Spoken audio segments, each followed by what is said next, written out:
Hello students, class 11th accountancy में chapter 12 हम कर रहे थे। चैप्टर 12 के ऑब्जेक्टिव क्वेश्चन को स्पेशल पर्पस सब्सिडियरी बुक, जिसका क्वेश्चन नंबर हम लोगों ने 30 तक कर लिया है लास्ट वीडियो में। आज हम स्टार्ट करेंगे आपका क्वेश्चन नंबर 31 से। चलिए,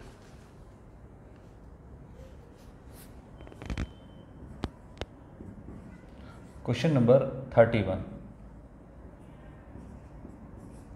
क्या कह रहा है आपका?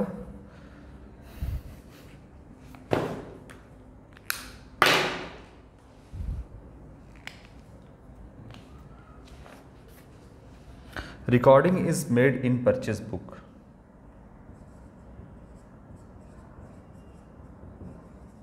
Recording is made in purchase book। क्या होगा आपका?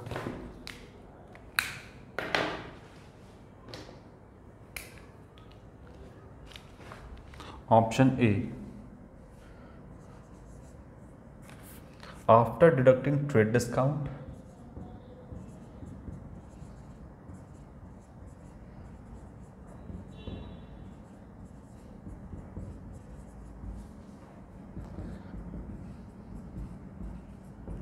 after deducting trade discount, B, after adding trade discount,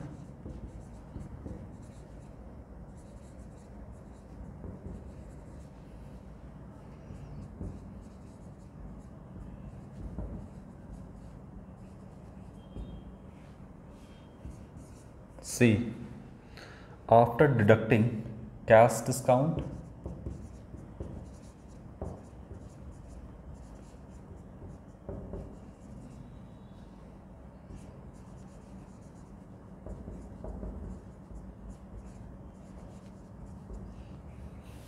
और ऑप्शन डी है आपका after adding cash discount.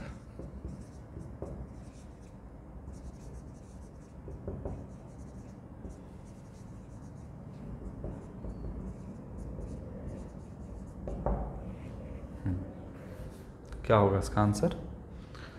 Recording is made in the purchase book. देखिए, सबसे पहले आपको जानना होगा कि ट्रेड डिस्काउंट या कैश डिस्काउंट क्या है, तभी तो आप करिएगा ना कि परचेस बुक में ऐड करेंगे या लेस करेंगे। तो सबसे पहले जान लीजिए कि कोई भी डिस्काउंट जब होता है तो हम उसमें ऐड तो करते नहीं हैं। डिस्काउंट का मतलब क्या होता है? छूट देना। छूट देना तो मतलब हम हमेशा उसमें क्या करेंगे? माइनस ही करेंगे। जो भी आपका प्राइस होगा प्रोडक्ट का, उसमें हम हमेशा क्या करेंगे? लेस करेंगे। अब बोलता है कि जो हम परचेस कर रहे हैं तो क्या आफ्टर डिडक्टिंग ट्रेड डिस्काउंट, क्या उसमें से हम परचेस जो कर रहे हैं वो ट्रेड डिस्काउंट को लेस करने के बाद परचेस कर रहे हैं, या फिर कहता है आफ्टर एडिंग ट्रेड डिस्काउंट, या ऐड करने का। तो ऐड करके थोड़ी ट्रेड डिस्काउंट होगा आपका, है ना। कोई भी डिस्काउंट होता है तो लेस ही होता है। आफ्टर डिडक्टिंग कैश डिस्काउंट या आफ्टर एडिंग, ऐड तो नहीं होगा, डिडक्टिंग कैश डिस्काउंट। तो क्या कैश डिस्काउंट को लेस करने के बाद हम परचेस बुक में रिकॉर्ड करते हैं? देखिए, डिस्काउंट के बारे में मैंने आपको बताया था कि डिस्काउंट को बिजनेस के हिसाब से अगर आप देखिएगा तो बेसिकली दो हिस्सों में बांटा जाता है। एक है आपका ट्रेड डिस्काउंट और दूसरा है आपका कैश डिस्काउंट।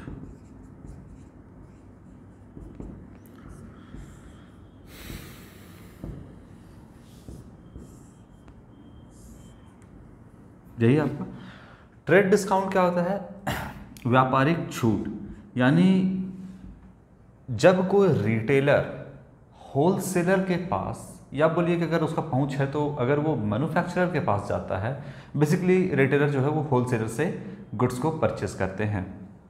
तो होलसेलर की नज़र से अगर आप देखिएगा तो वो क्या चाहता है कि मेरा जो कस्टमर है, यानी जो रिटेलर मेरे पास सामान खरीदने के लिए आया है, वो बल्क में खरीद करके ले जाए, भारी मात्रा में ले जाए। होलसेलर जनरली क्या है कि जो मैन्युफैक्चरर होता है, जो उत्पादन जहाँ होता है वहाँ से बल्क में सामान खरीदते हैं, और एक तरह से मैन्युफैक्चरर जो होता है उसकी बहुत हेल्प करते हैं, जो प्रोड्यूसर होता है उसकी बहुत हेल्प करते हैं। कैसे हेल्प करते हैं? तो वो उन्होंने जो सामान यानी मैन्युफैक्चरर ने जो सामान बल्क में जो सामान बनाया है वो सामान बल्क में उठा करके ले जाते हैं होलसेलर।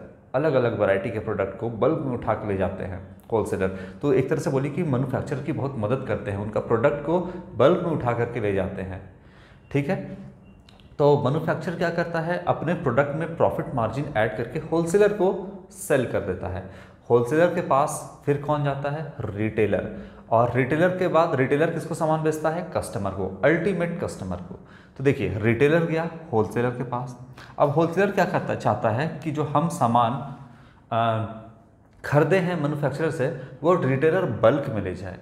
तो वहाँ पर क्या करता है, एक ऑफर करता है होलसेलर, या फिर अगर मैन्युफैक्चरर भी कर सकता है। तो यहाँ पर होलसेलर की बात कर रहे हैं। होलसेलर एक ऑफर करता है रिटेलर को, यानी अपने कस्टमर को। रिटेलर तो कस्टमर ही हुआ ना होलसेलर का। तो अपने कस्टमर को होलसेलर कि वो भारी मात्रा में सामान खरीद के ले जाए, एक डिस्काउंट ऑफर करता है जिसे हम ट्रेड डिस्काउंट कहते हैं। और trade discount cash as well as credit transaction दोनों पर दिया जाता है।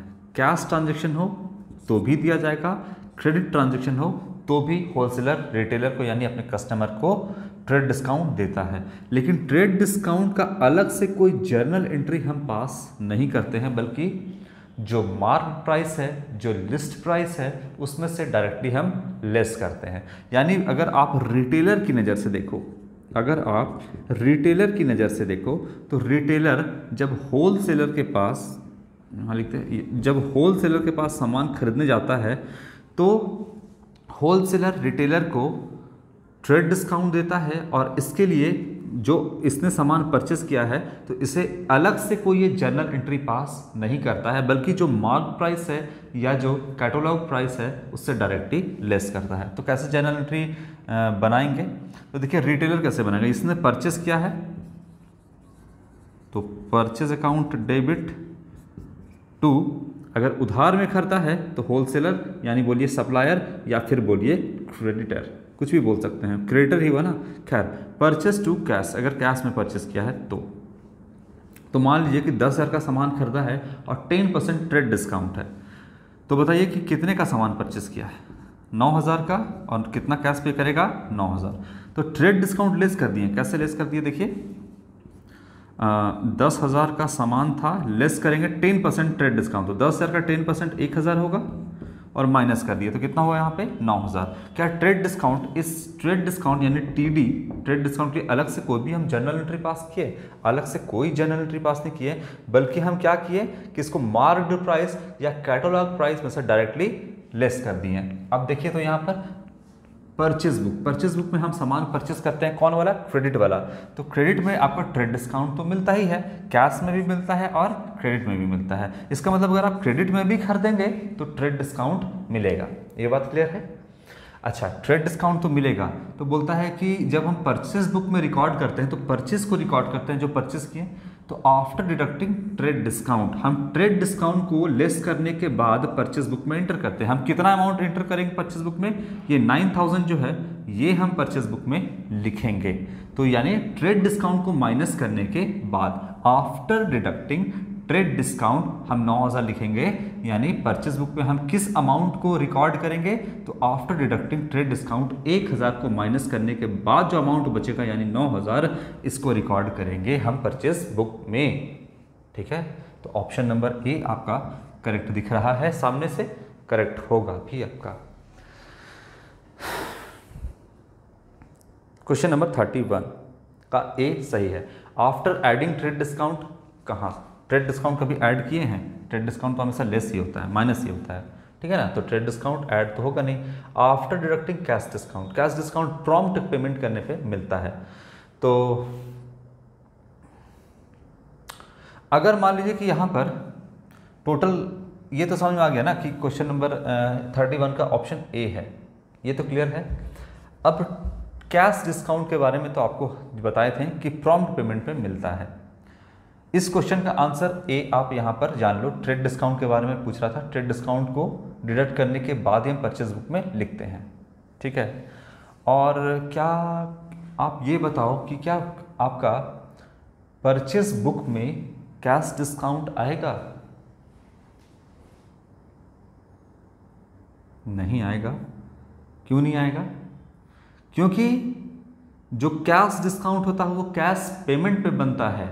आपने तो उधार में सामान खरीदा है ना, तो यहाँ पर कैश डिस्काउंट का बात ही नहीं आता है। आपने सामान होलसेलर से परचेस किया है, तो क्या होलसेलर आपको ट्रेड डिस्काउंट के अलावा कैश डिस्काउंट भी देगा? नहीं देगा। क्यों? क्योंकि आपने पेमेंट ही नहीं किया है। उधार वाले सामान पे तो कैश डिस्काउंट मिलता ही नहीं है, तो कैश डिस्काउंट यहाँ पर होगा ही नहीं। इतना ही समझना काफ़ी रहेगा। हालांकि जनरल एंट्री हम आगे और भी बना सकते हैं कैश डिस्काउंट के लिए भी, लेकिन रहने दीजिए, इतना ठीक है। तो क्लियर हुआ? आफ्टर डिडक्टिंग ट्रेड डिस्काउंट ये होगा।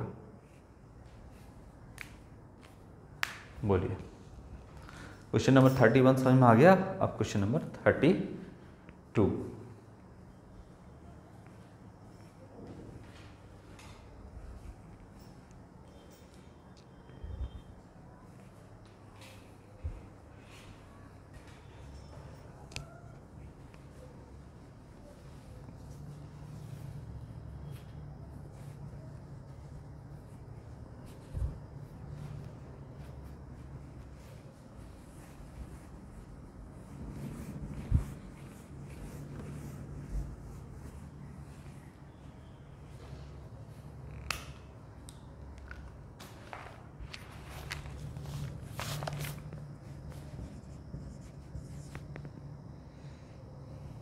Goods taken away by proprietor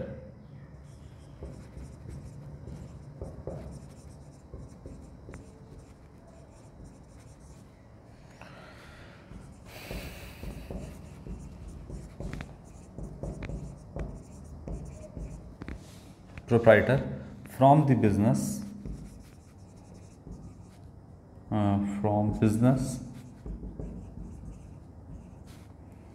for his personal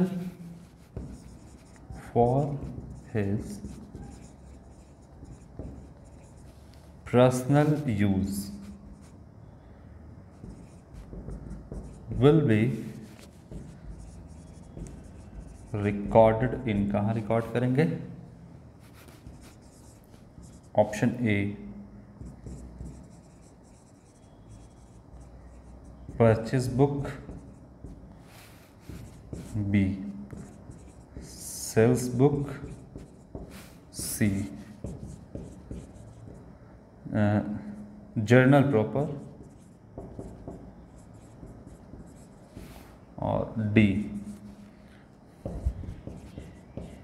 none of these. देखिए, प्रोप्राइटर ले गया अपने पर्सनल यूज के सामान, तो परचेज बुक में ड्राइंग्स तो है, ये तो क्या हो जाएगा? ड्राइंग्स हो जाएगा। तो क्या परचेज बुक में करेंगे? नहीं। सेल्स बुक में करेंगे? क्या सामान बेचे हैं? नहीं। क्या परचेज किए हैं? नहीं। तो जो ट्रांजैक्शन कहीं नहीं जाता वो कहाँ जाता है? जर्नल प्रॉपर में जाता है। तो उधार में जैसे आप मशीन खरीदें मान लीजिए, या कोई फर्नीचर खरीदें, तो वो भी कहाँ जाएगा? जर्नल प्रॉपर में जाएगा आपका, है ना। तो यहाँ पर अगर गुड्स जो है, अब गुड्स ही ले जा रहा है ना, तो गुड्स ले जा रहा है, आपने बेचा तो नहीं है, बेचते तो सेल्स बुक में होता है, लेकिन ड्राइंग्स मतलब अपने पर्सनल यूज के लिए प्रोप्राइटर ले जा रहा है, तो कहीं नहीं जाएगा, तो कहाँ जाएगा? जर्नल प्रॉपर में। तो 32 का ऑप्शन नंबर सी आपका करेक्ट होगा। जर्नल प्रॉपर में क्या, किस ट्रांजेक्शन को रिकॉर्ड करता है? वैसे ट्रांजेक्शन को जो किसी बुक में, किसी सब्सिडरी बुक में यहाँ पे नहीं जा रहा है, वो जाएगा कहाँ पे? आपका जर्नल प्रॉपर में।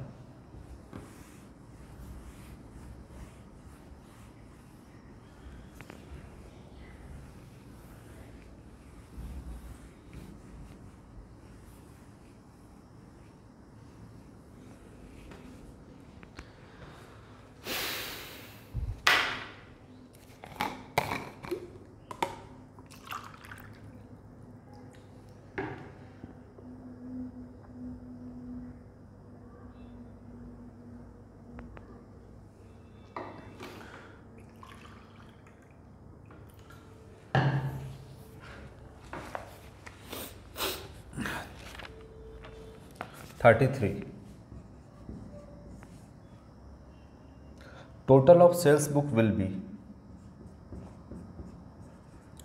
Total of sales book will be, option A invoice received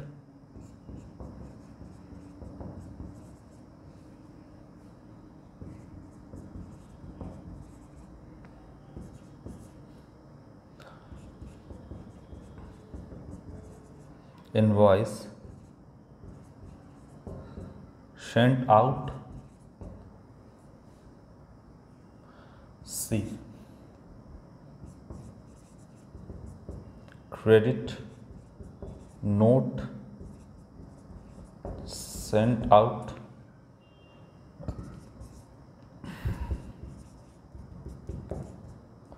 debit note received। देखिए, जब आप उधार में सामान को बेचते हो तो क्या प्रिपेयर करते हो? इनवॉइस, ठीक है। और सामने वाला जिसको आपने बेचा है सामान, उसको क्या देते हो? इनवॉइस देते हो। तो यहाँ पर क्या होगा? इनवॉइस सेंट आउट, मतलब आपने इनवॉइस दिया। जब भी आप उधार में सामान बेचोगे, अगर कैश में बेचते हो तो कैश मेमो इशू करोगे, और अगर उधार में बेचते हो तो इनवॉइस इशू करोगे, ठीक है। तो यहाँ पर बोलता है कि total of sales book will be, तो वो क्या है आपका? Invoice sent out. आप उसमें इनवॉइस सेंड करते हो, है ना। अगर कैश में बेचते हो तो कैश मेमो इशू करते हो, और उधार में तो इनवॉइस सेंट आउट। ये होगा ऑप्शन नंबर बी आपका करेक्ट होगा। इनवॉइस रिसीव नहीं करोगे, आप बेच रहे हो तो आप इनवॉइस सेंड करोगे। आप खरीद रहे हो तो सामने वाला आपको, उधार में खरीदो तो सामने वाला आपको इनवॉइस देगा, रिसीव करोगे आप फिर, ठीक है। क्रेडिट नोट सेंट आउट नहीं, डेबिट नोट सेंट आउट यहाँ पर नहीं होगा। आप इसको डेबिट क्रेडिट कर नहीं रहे हो, सामान को रिटर्न वगैरह नहीं कर रहे हो, है ना। यहाँ पे आप क्या कर रहे हो? सामान को सिर्फ बेच रहे हो, तो इनवॉइस सेंट आउट होगा। 34,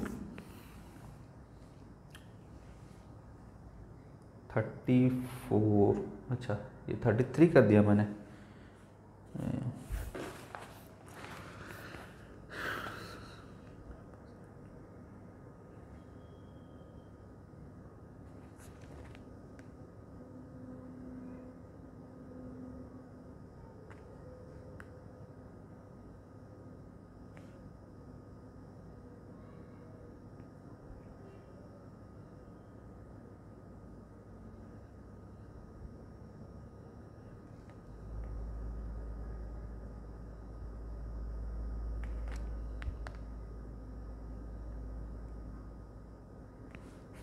इसका क्वेश्चन क्या था वो देख लो। इसका क्वेश्चन ये नहीं था total of sales book will be invoice sent out, नहीं। इसका क्वेश्चन था आपका कि जब आप सामान बेचते हो तो क्या इशू करते हो, है ना। इसका क्वेश्चन था आपका दी सोर्स डॉक्यूमेंट और voucher used for recording entries in sales book. Sales book का मतलब यहाँ पे हो गया गुड्स, वही हमको लग रहा था सेल्स बुक, और यहाँ पे हो जाएगा ये क्रेडिट पे। दो चीज़ होता है। तो बताइए कि जब आप सामान बेचते हो, जैसा कि मैंने बोला भी अभी अपने सवाल में, है ना, कि जब आप सामान बेचते हो तो क्या करते हो? सामने वाले को इनवॉइस देते हो, इनवॉइस सेंट आउट, है ना। तो यहाँ पर आपका क्वेश्चन जो कहा गया है 33 में नहीं कहा गया है, एक मिनट रुकिएगा। क्वेश्चन नंबर 34 यहाँ पर मैंने आपको हो गया, 34 हो गया, 33 इसके बाद हम आपको करेंगे, है ना। यहाँ पर आपका था दी सोर्स डॉक्यूमेंट और voucher use for recording entries in sales book. तो कौन सा सोर्स डॉक्यूमेंट या वाउचर हम जब सामान को उधार में बेचते हैं तो क्या करते हैं? तो बोले ना, जब आप सामान को कैश में बेचोगे तो कैश मेमो, जैसा कि पहले भी मैंने बोला कैश मेमो, और जब आप उधार में बेचोगे तो इनवॉइस इशू करोगे, तो इनवॉइस सेंट आउट होगा, आप इनवॉइस सामने वाले को दोगे। तो ये होगा आपका। अच्छा 34 का ये था, तो 33 क्या है? देखिए ये था 33, total of sales book will be, ये अलग क्वेश्चन। ये था आपका total of sales book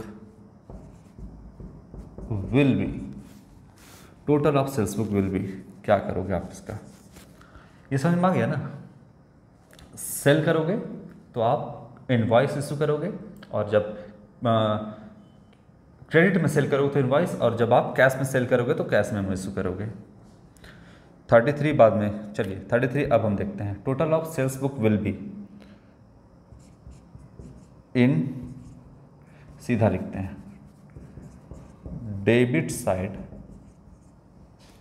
of sales account B in credit side of purchase account C in credit side of sales account, और डी है in debit side of sales account. Total of sales book, sales book का total को आप sales book में, अच्छा sales का हमेशा transaction किधर होता है, डेबिट या क्रेडिट, तो क्रेडिट होता है, तो इसके टोटल को सेल्स अकाउंट में कहाँ आप ट्रांसफर करोगे, तो क्रेडिट साइड ही करोगे। तो अब देखते हैं कौन सा ऑप्शन है, क्रेडिट साइड ऑफ नहीं, क्रेडिट साइड ऑफ सेल्स, ये होगा आपका credit side of sales account. Sales का साइड हमेशा क्रेडिट ही होता है, आप उधार में बेचिए चाहे आप कैश में बेचिए, उसका एक ही साइड होता है। अगर आप कैश में बेचिएगा तो cash account debit to sales, देखिए सेल्स का साइड तो क्रेडिट ही है।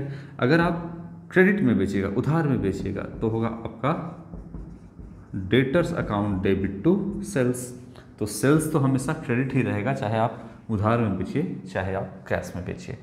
तो बोलता है कि क्या सेल्स बुक, तो सेल्स बुक वो बुक जिसमें आप उधार में सामान बेचते हो, ये आपका वही बुक है। तो सेल्स बुक अगर आप टोटल कर दीजिएगा तो कहाँ ट्रांसफ़र होगा, तो credit side of sales account, sales account में ही ट्रांसफ़र होगा, और किधर, तो क्रेडिट साइड ही होगा आपका, चाहे कैश में बेचिए चाहे उधार में बेचिए या क्रेडिट में बेचिए, सेल्स ही होगा आपका, क्रेडिट साइड ही होगा आपका। ठीक है, क्वेश्चन नंबर 33।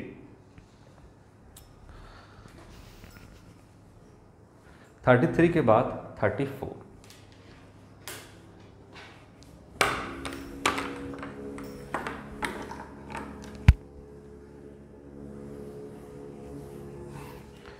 थर्टी थ्री के बाद 34, जो कि हम लोगों ने कर लिया ऑलरेडी। तो चलते हैं अब 35 पर।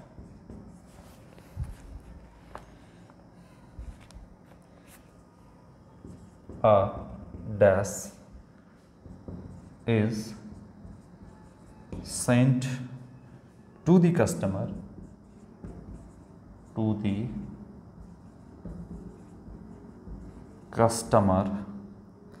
when he return goods. When he return goods, A,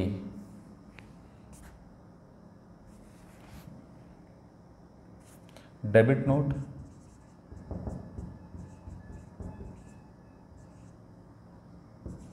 B, credit note, C, invoice, D, none of these. None of these. बोलिए।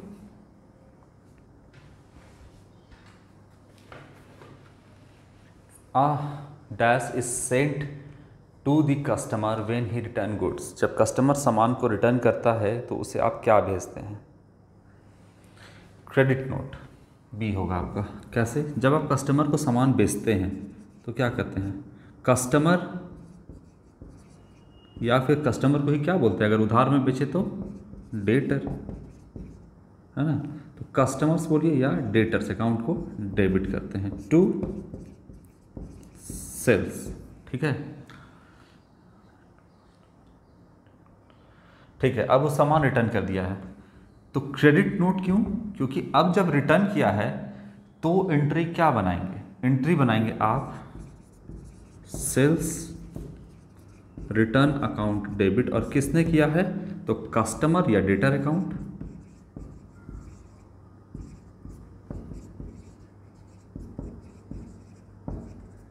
यही एंट्री बनाइएगा। तो a dash is send to customer when he return, जब वो सामान को return करता है तो क्या होता है, सेल्स रिटर्न होता है, और पहले कस्टमर के अकाउंट को डेबिट किया गया था। अब उसके जो उसने रिटर्न किया है, तो जितने से उसने रिटर्न किया है उतने को क्या करेंगे, उतने से कस्टमर अकाउंट को हम क्रेडिट कर देंगे। तो इसके लिए हम क्या जो है यहाँ पर इशू करेंगे या क्या सेंड करेंगे अपने कस्टमर को, तो यहाँ पर क्रेडिट नोट सेंड करेंगे और बताएंगे कि हाँ आपने जो सामान भेजा है ये इससे मैंने इतने से मैंने आपके अकाउंट को क्रेडिट कर दिया है, मतलब इतने का रिटर्न हमने एक्सेप्ट कर लिया है और आपके अकाउंट को क्रेडिट यहाँ पे कर दिया है। ठीक है, तो पहले डेबिट था, मान लो 10,000 से डेबिट था, है ना, ऐसे मान लो कि 10,000 से सामान बेचा था आपने, ठीक है, उधार में। अब उधार वाला सामान वापस कर दिया मान लीजिए 2,000 को, तो कस्टमर के कितने से कस्टमर को जो है वो क्रेडिट कर दिया आपने, यहाँ पे 2,000 से क्रेडिट कर दिया। तो ये क्रेडिट नोट में मैंने ये बताया कि आपके अकाउंट को पहले जो कि मैंने डेबिट था 10,000 से डेबिट था, मतलब कि 2,000 भी इसमें है जिसको क्रेडिट किए, है ना, ऐसे लिख दीजिए आप तो समझ में आएगा। 8,000 और प्लस 2,000, तो 10,000 से क्या था, डेबिट था आपके अकाउंट को। अब कितने से क्रेडिट कर दिए, 2,000 से क्रेडिट, मतलब आपके रिटर्न को मैंने एक्सेप्ट कर लिया है। ठीक है ना, तो यहाँ पर आपको ऐसे नहीं करना है, रेक्टिफिकेशन एरर फिर हम लोग पढ़े हैं काट छाटने। तो 2,000 के सामान को आपके अकाउंट को, कस्टमर के अकाउंट को क्या कर दिया हमने, क्रेडिट कर दिया। ठीक है, कि आपका ये सामान हमने एक्सेप्ट कर लिया, तो क्रेडिट नोट इश्यू करेंगे।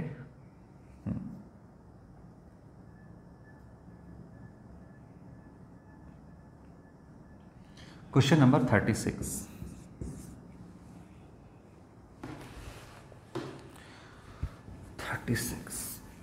इसको हटाते हैं।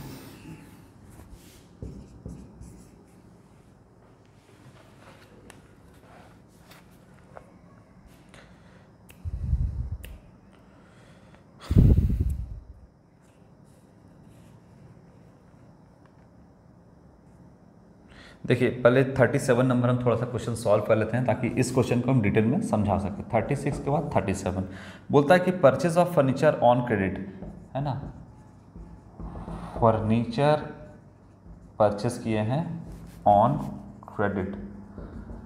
ठीक है, तो क्या ये सेल्स बुक में जाएगा, परचेज बुक में जाएगा, कहाँ जाएगा, जो कहीं नहीं जाएगा वो जाएगा जर्नल प्रॉपर में। तो ऑप्शन नंबर इसका है, अच्छा ए कहता है परचेज बुक, बी कहता है सेल्स बुक, सी कहता है कैश बुक और डी कहता है जर्नल प्रॉपर। जर्नल, इसको पूरा लिख दे रहे हैं, जर्नल प्रॉपर किस में जाएगा, जर्नल प्रॉपर में। फर्नीचर की आपका गुड्स थोड़ी है, एसेट है, जो कहीं नहीं जाएगा वो कहाँ जाएगा, आपको जर्नल प्रॉपर में जाएगा। ठीक बात है। चलो अब 36 पे आते हैं।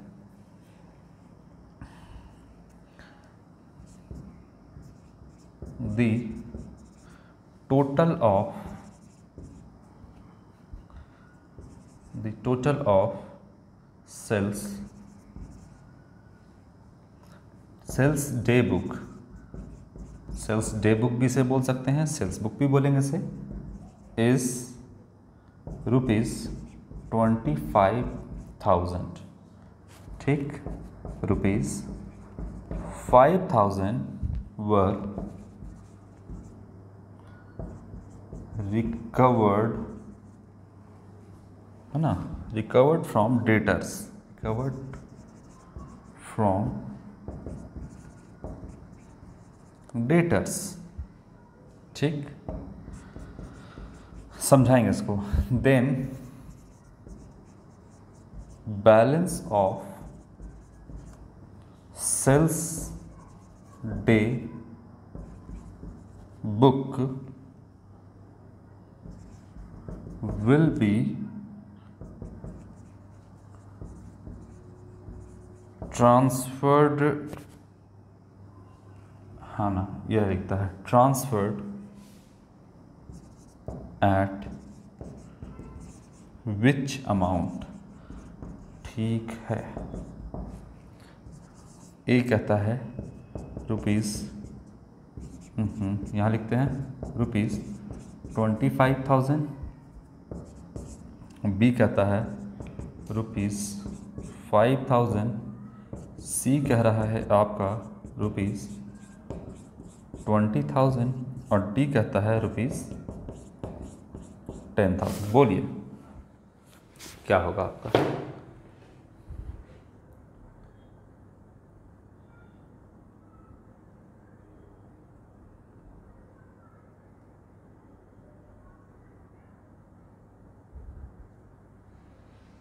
Total of sales day book यानी सेल्स बुक में 25,000 का सामान आपने टोटल उधार में बेचा, यही ना? सेल्स बुक का अगर टोटल करिएगा तो 25,000 है, इसका मतलब उधार में आपने 25,000 का सामान बेचा है, ठीक है, और 5,000 का डेटर से रिकवर भी कर लिया है। देखिए मतलब समझाते हैं।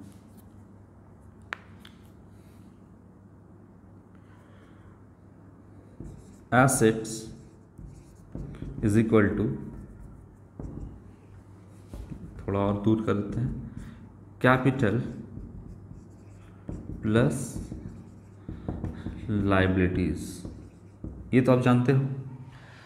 मान लेते हैं कि बिजनेस में पहले से जो स्टॉक था, स्टॉक तो एसेट होता है, तो पहले से स्टॉक था प्लस 50,000, ठीक है ना, स्टॉक था, जिसमें से क्या किया गया है, इसमें से अब समझिएगा, यहाँ पे इक्वेशन बना रहे हैं कि जिसमें से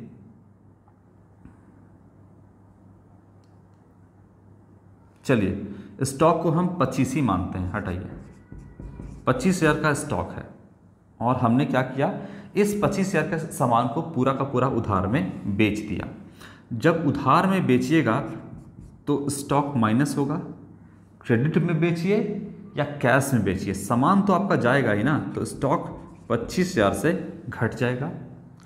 अगर उधार में बेचें तो एसेट साइड में ही आपका एक एसेट बढ़ जाएगा, क्या बढ़ जाएगा आपका, डेटर्स बढ़ जाएगा, तो सामान स्टॉक माइनस और डेटर प्लस कितना, 25,000। ये काउंटिंग इक्वेशन बना आपका, ये इक्वेशन देखिएगा, ठीक है ना। क्या इस ट्रांजैक्शन का, ये इसका है ना, सामान जो आपने बेचा उधार में डेटर को, कैपिटल पे कोई फर्क नहीं पड़ेगा, लायबिलिटी पे कोई फर्क नहीं पड़ेगा, ठीक है। ये वाला देखना आप, कोई दिक्कत यहां तक नहीं। आगे देखो, अब कहता है कि डेटर से 5,000 रिकवर कर लिया। डेटर से आपने सामान कितने का बेचा वो देख लेना, 25,000 का, ठीक। और डेटर से अगला क्या हुआ कि 5,000 आपने रिकवर कर लिया, कितने का, 5,000 रिकवर कर लिया डेटर से। तो डेटर ने क्या दिया, कैश दिया, तो माइनस कर देंगे डेटर 5,000, क्योंकि डेटर ने पैसा दिया तो डेटर घटा। अब डेटर कितने का बचा है, 20,000 का। अच्छा, तो क्या बढ़ा, डेटर ने कैश दिया है, तो यहाँ देखना एसेट साइड में क्या बढ़ा, प्लस 5,000 कैश बढ़ा, नीचे लिख देते हैं, क्या बढ़ा, प्लस 5,000 कैश बढ़ा। ये होगा ना। बताइए कि आपने उधार में सामान कितने का बेचा था, उधार में सामान आपने 25,000 का ही बेचा था, 5,000 रिकवर कर लिया डेटर से, तो इससे आपका सेल पे कोई फर्क नहीं पड़ा। अब आप बात समझिएगा, the total of the sales day book 25,000, 5,000 debtor से रिकवर कर लिया, then the balance of sales day book will be transferred at the amount. कितने अमाउंट से हम ट्रांसफर करेंगे, सेल्स बुक में जो टोटल है 25,000 जो आपने बेचा, टोटल 25,000, तो इस कितने को आप ट्रांसफर करिएगा, क्या आप 25,000 को ट्रांसफर करिएगा या फिर 25 माइनस 5 20,000? अरे पूरा क्रेडिट सेल तो आपका 25,000 ही है ना, तो आप कितने से ट्रांसफर करिएगा, सेल्स अकाउंट में, सेल्स अकाउंट के क्रेडिट साइड में कितना अमाउंट ट्रांसफर करिएगा। आपने सेल तो 25,000 का ही किया है ना, उधार में सामान कितने का बेचा, माइनस कितना किया, 25,000, तो आप 25,000 ट्रांसफर करोगे। डेटर से रिकवर कर लिया तो डेटर कम हुआ और कैश जो है वो बढ़ा। क्या सेल्स अकाउंट पर कोई फर्क पड़ा या सेल्स बुक पे कोई फर्क पड़ा? नहीं, सेल्स बुक में आपने 25 का बेचा तो 25 ही ट्रांसफर करोगे सेल्स अकाउंट में, ठीक है। तो मान लीजिए कि कैश सेल्स जो भी हुआ था उसमें से 25,000 क्रेडिट सेल का आप दिखाओगे, उसमें से डेटर से रिकवर कर लिया तो इसमें आपका सेल का कोई फर्क नहीं पड़ा। तो यहाँ पर क्या होगा, कितने अमाउंट से सेल्स डे बुक को ट्रांसफर करोगे, सेल्स डे बुक जो टोटल आपका यहाँ पे 25,000 है ना, और 5,000 डेटर से रिकवर किया, तो टोटल क्रेडिट सेल आपने किए कितने का, 25,000 का, तो 25,000 आप ट्रांसफ़र करोगे सेल्स अकाउंट में, आप लेज़र में। यहाँ पे ऑप्शन नंबर ए आपका करेक्ट होगा। ठीक है, चलो अकाउंटिंग इक्वेशन से भी हम लोगों ने यहाँ पे देख लिया। अब नेक्स्ट चैप्टर आपका लेज़र है, चैप्टर नंबर 13, उसको हम नेक्स्ट वीडियो में कवर करेंगे। आज के लिए इतना ही बच्चों, थैंक यू। इसको एक बार आप देख लो।